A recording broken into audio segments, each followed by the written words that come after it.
Cos'è il clown? Chi è stato il primo clown della storia? Se lo vuoi scoprire, tuffati nel mio mondo.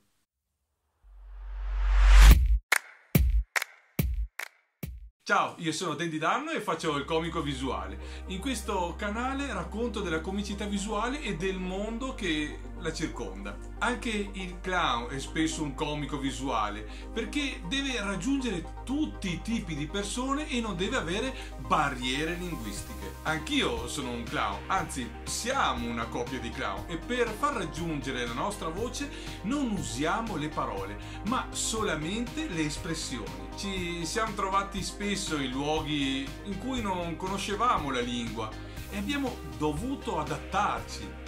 È stato diverso per me esibirmi in Brasile che in Indonesia, sì, agli antipodi del mondo, dai paesi arabi a lavorare in Inghilterra o in Francia. Sono culture diverse, ma l'umorismo più o meno è simile, quando soprattutto non usi la parola. Il circo per me è stata la più grande palestra della mia vita artistica e fare il clown al circo è stato veramente figo. Sono stato fortunato a lavorare tra i più bei e grandi circhi mondiali, ma la figura del pagliaccio è sempre un po' complicata da spiegare.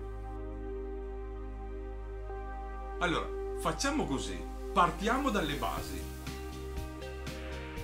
Il pagliaccio del circo è un artista che lavora nel circo e usa l'umorismo fisico per intrattenere il pubblico. I clown indossano spesso abiti colorati, trucco, parrucche e calzature esagerate. Il clown deriva dalla parola islandese klunni, che significa una persona goffa. I primi pagliacci conosciuti risalgono al tempo della quinta dinastia egizia, intorno al 2400 a.C. Storia, eh? Anche le civiltà successive conoscevano i pagliacci. I pagliacci dell'antica Grecia pensa che erano calvi e indossavano abiti imbottiti per sembrare ancora più grandi. Gli antichi pagliacci romani invece indossavano cappelli a punta ed erano il bersaglio delle barzellette comuni. La commedia dell'arte italiana del XVI secolo ha introdotto i personaggi mascherati, Arlecchino e Pierrot. Sì, osservali, sono anche loro dei pagliacci. Col tempo si svilupparono alcuni tipi standard di clown. Ad esempio, Augusto è il tipico clown da circo. Ha la faccia dipinta di rosa, spesso o rosso o marrone chiaro, insomma è molto truccato.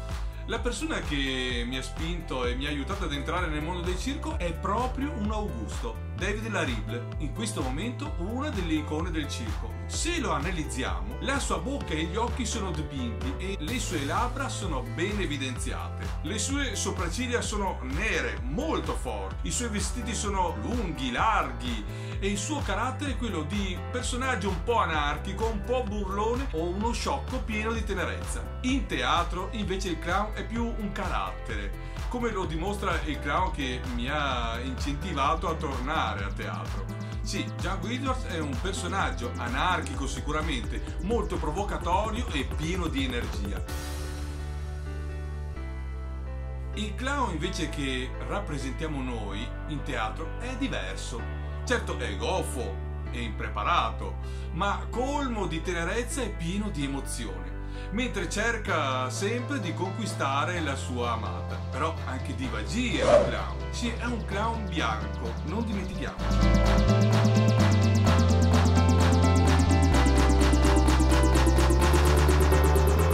Alcuni clown famosi della storia sono ancora ricordati, ma c'è un nome che prevale su tutto: Joseph Grimaldi. Era un artista inglese che ha praticamente inventato il clown moderno. Il clown white face, cioè la faccia bianca, è stato originariamente progettato proprio da Joseph Grimaldi nel 1801. Ha la faccia e il collo coperti di trucco bianco, la bocca dipinta in un sorriso e le sopracciglia nere. I suoi vestiti sono stravaganti e lui è un personaggio piuttosto sofisticato, un po' come Divagi. Joseph Grimaldi è stato un attore, comico, ballerino inglese e uno, se non il clown più famoso. Grimaldi è nato il 18 dicembre del 1778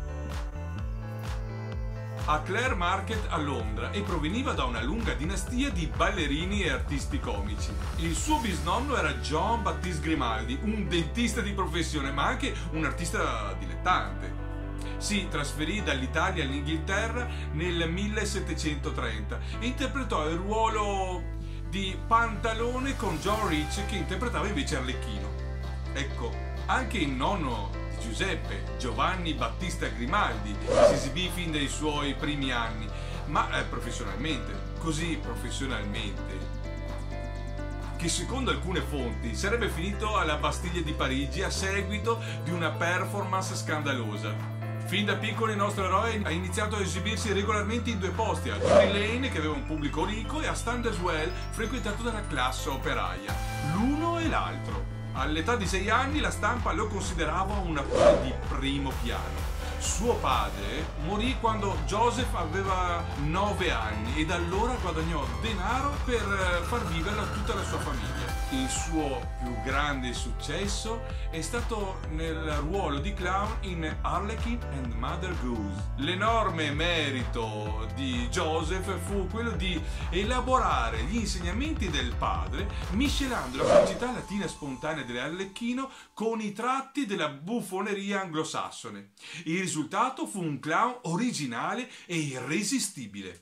Il suo costume tipico era costituito da braghe corte e aderenti e una parrucca a creste di gallo blu, un personaggio che divenne celebre e raccolse consensi e riconoscimenti unanimi. Fu il primo a truccarsi il viso bianco e indossare abiti colorati oltraggiosi. Ha completamente trasformato il ruolo del clown nella pantomima, con un look iconico. È stato uno dei primi comici famosi. I suoi amici includevano Lord Byron e l'attore Edmund Kean, e le sue memorie sono state curate dal giovane Charles Dickens. Ha inventato il clown dalla faccia bianca, con abiti colorati e cantando canzoni di scena con il coinvolgimento del pubblico. Era anche famoso per le sue capacità atletiche e acrobatiche.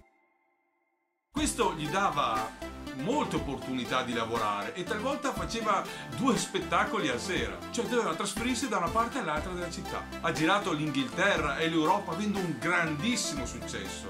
La gente di qualsiasi ceto sociale lo amava. Le acrobazie e le sue scorribande ha fatto in modo che il suo corpo ha iniziato a deteriorarsi. Pensa che si ritirò nel 1923 a causa appunto delle sue condizioni di salute. Soffriva di problemi respiratori e le sue articolazioni erano veramente gravemente danneggiate. Prima di morire scrisse le sue note che furono successivamente appunto modificate da Charles Dickens. Morì nel 1837 e fu sepolto al Joseph Grimaldi Park a Londra. È stato veramente un mito e oggi lo puoi ancora scoprire. Pensa che ogni prima domenica di febbraio la chiesa della Santissima Trinità a Londra tiene una funzione commemorativa per Grimaldi. Non ci crederai, clown da tutto il mondo si riuniscono in quella chiesa per ascoltare la funzione in completo abbigliamento e trucco da pagliaccio. Quando la funzione è finita, i clown eseguono le loro gag e piccole esibizioni per la gente che ha partecipato. Attraverso di loro Joseph Grimaldi, il pagliaccio dei pagliacci, il clown dei clown, continua a vivere e dimostra ancora oggi che la televisione e i media, pur di guadagnare, hanno rovinato la figura del clown. Nato per essere deriso e far ridere, non per mettere paura e portare angoscia. Questo è lo spirito del clown.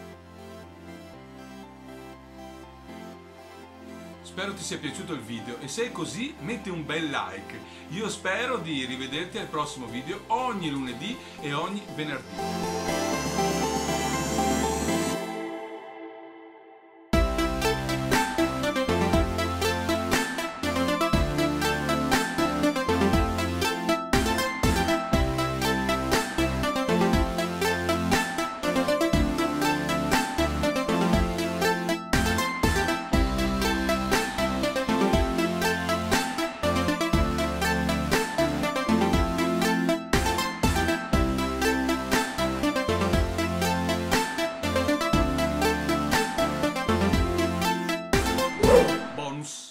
I clown, come tutti gli artisti, hanno il loro gergo. Boss clown, un clown responsabile della guida degli altri clown. Clown alley, una parte di backstage dove i clown si vestono e dove tengono i loro oggetti di scena. Charivari, un tipo di routine da clown acrobatico. Carpet clown, un clown che inizia il suo atto dal pubblico per un migliore effetto comico. First May, un nome per un artista alle prime armi senza un'esperienza precedente. Trapper, un nome per un artista con una notevole esperienza, quello che ha trascorso almeno un'intera stagione con il circo, un veterano stagionato. Tony, l'Augusto in versione italiana circense. Ripresa, la routine comica, cioè il tuo numero tra un'esibizione di un artista e l'altro.